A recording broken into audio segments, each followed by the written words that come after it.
evening, Energized Coach coming back to you again.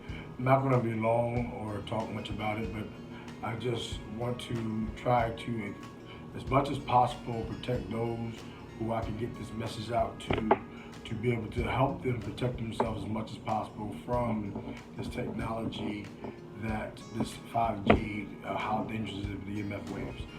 Some people have already suffered from it because of the exposure to 5G, where they've been either sleeping near or sleeping in a building where a whole bunch of smart meters that uses 5G technology to operate, and it causes them to feel sick, have issues with their brains, getting tumors and things of that nature. So this information that I just received from Dr. Conover, and I would definitely encourage that you connect with her and the things that she has, and because she is a physician and she does know a lot about what it is, the benefits of grounding will be, and listening to this and maybe getting some deeper understanding about the EMF waves and electrical smog and radio frequencies and the microwaves and millimeter waves and things of that nature, and the damage that it can cause your body. And again, to be able to help you have the best life you need and energy that you need to be able to do whatever you need to do for you and your family.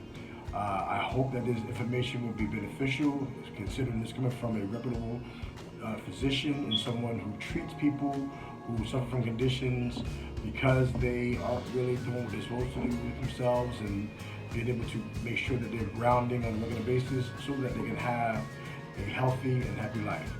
Without further ado, here is Dr. O'Connell. Enjoy. Today I want to answer for you a question I get asked all the time, and that is it safe to ground the human body indoors when we're surrounded by dirty electricity and EMFs all the time, around the clock?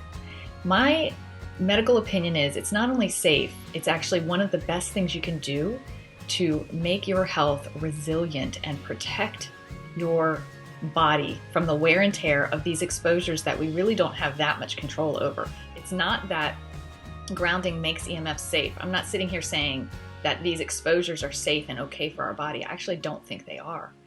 But grounding is one of the ways that we can help mitigate. We can't control all the exposures that are around us and the insult that this is doing to our body. But what we can control in our body's health is our resiliency. And to me, health is all about being resilient. Health isn't about having no toxic exposures and living in a bubble. Health is about surviving in the world that is around us and being resilient to it. And the best way I know how to do that is to ground. So I find the message of not grounding the body because of fear of EMF exposure to be really one of the worst messages we can give in medicine. And I have over 20 years of medical literature that backs that statement up. And all of these studies were done using indoor grounding products and in urban environments where there was constant EMF exposure. Cell phones, Wi-Fi, power lines, cell phone towers. All of these exposures were completely surrounding all the participants in every single study. Some of these studies were done in sleep labs, in hospitals, in rehab and retirement homes, in the patient's own home, which was in a city or in a kind of suburban lifestyle, which many of us live in. So all of these studies were not done in a completely remote, place where there was no exposure to EMFs. Every single one of them, for the years and years and years, and actually now decades that we've been studying this, they were all conducted under the exposure of these EMFs and this dirty electricity. So what the results show is that every positive result from every single study was documented and found under the conditions of dirty electricity and EMF exposure.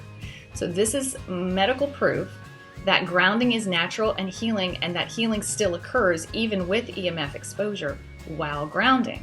So it wasn't that was separated and grounding in and of itself was healing. It was that even under those conditions of EMF exposure and electrical activity all around and cell phones being used and all of that stuff, grounding heals the body. It is just in God's design. It is how our body is created. So my advice is to use grounding as a way to mitigate this exposure, because the studies clearly show that it does. Even with EMFs, even with dirty electricity, even with using a cell phone, even with having one in your pocket, even with all the wiring and the power lines running above these patients, and even some of them being, hooked up to like an EEG machine as you're being grounded. Even under those conditions, the blood viscosity changed, the conductance in the muscles and the skin changed, the EEG patterns changed, the healing began in bone metabolism and blood sugar stabilization and metabolic changes, blood pressure, heart rate variability, just over and over and over and over. All of the medical literature shows that even under the conditions of this EMF overwhelm, the human body heals while being grounded. There's nothing else that is this healing reprieve that grounding is. So as we find out just how bad and insulting and toxic all these EMF exposures are to the human body, the only way I know to give our bodies some kind of resiliency to this is to continue to ground, and not only to make grounding recommended for our health, but actually probably mandatory at some point. It is going to be mandatory to give your body that break, to sleep grounded at night so that it does have a chance to be in a healing state, which it probably doesn't really have during the day when it's ungrounded and surrounded by all these toxic exposures. This is your only chance really to give your body the time and the space to get into that healing zone. So I believe grounding is going to shift from being something that's healthy and pleasurable and recommended and eases symptoms and eases pain and makes you feel better, to something that's absolutely mandatory to longevity and resilience. So it doesn't depend on a supplement, it doesn't depend on a food, it doesn't depend on the air, it doesn't depend on the water quality. What it depends on is just direct contact. That's it. And your entire body instantly benefits. That's why I say there's no amount of time that's too short to reap benefits from being grounded. But the medical studies have shown that the longer that you remain grounded, the larger the benefits are to your entire body. To some of the organs that take longer to turn over, for some of the cellular processes to reap the benefits of the enhanced circulation. Now, there's immediate direct electrical support, but over time, the benefit to your circulatory system, over time the benefit to your hormonal balance, over time the benefit to the strengthening of your bones, to your endocrine system, to your blood sugar levels, to your metabolism, all those things are cumulative. So just like I say, there's no time too short for being grounded. If you can walk barefoot for a second or touch a leaf for a second, do it. But if you can sleep grounded all night long, that to me is the only way we're going to really be able to mitigate the damage, the onslaught, the attack that we do have every day, all day, if you live in even a remote location these days, but certainly if you live in an urban environment. And certainly if you have a particular symptom or disease that you're trying to heal from. I don't see how we can do that under the onslaught that is our daily life. And the only way I know that has been medically proven over decades is to ground your body.